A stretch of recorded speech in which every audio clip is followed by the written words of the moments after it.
As a curtain raiser to the summit, Manhattan put on a show of people power.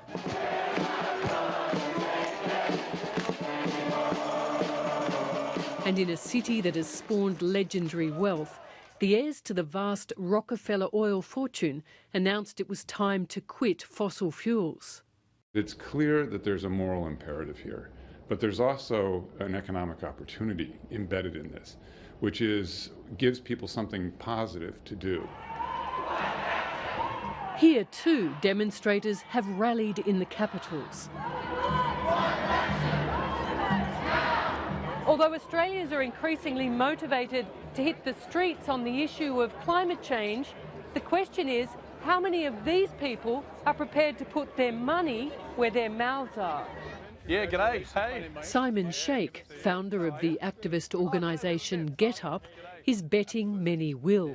Well, we'd love to have you as a member if you'd consider joining. Cheers.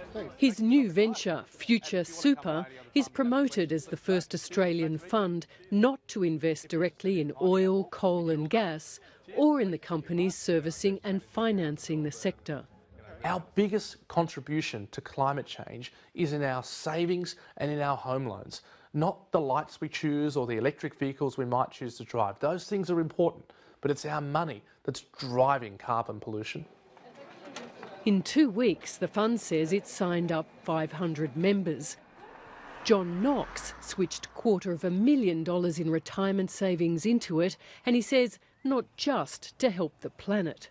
This could be considered just something that I'm doing to protect my own investment as well, because when the world actually acts on climate change, the fossil fuel companies are not going to be able to sell their product. And because of that, their share values are going to drop.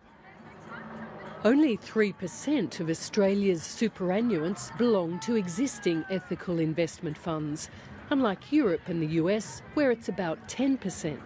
Australians are a bit sceptical about the damage pollution and other things might cause. They're fearful that maybe if they invest along this path, they might end up with lower returns. I should point out, though, the evidence actually goes the other way. If you invest on a sustainable basis, the odds are you'll end up with companies that are sustainable long term, and that will probably produce higher returns.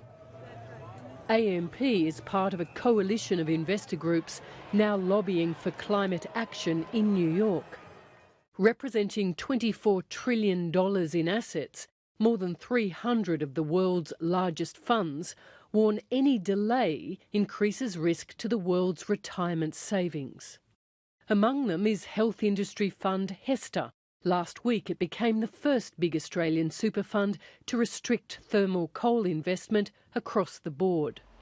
Economist Ross Garneau says Australia's superannuants, with $1.8 trillion in savings, are already hurting from bad coal investments. For example, Rio Tinto, in its last accounts, wrote down the $4 billion it had invested in a Mozambique coal project down to $53 million. That's what they think that $4 billion is worth now.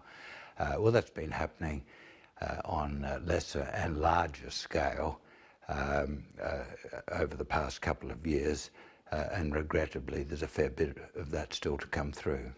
Look, I think coal's been a pretty good business in the last 10 years. I don't know on what figures Ross is referring to, but look, I think the coal is definitely going through a downturn just now. But our numbers, all of the reasonable economic forecasters around the world are predicting that coal, including thermal and coking coal out of Australia, have got a big future. It's early days, but Simon Sheikh is hoping his fossil-free fund will attract more than $1 billion. We're hoping that many others will follow in our footsteps.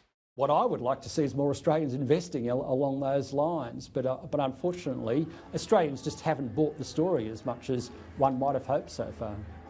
Kerry Brewster, Lateline.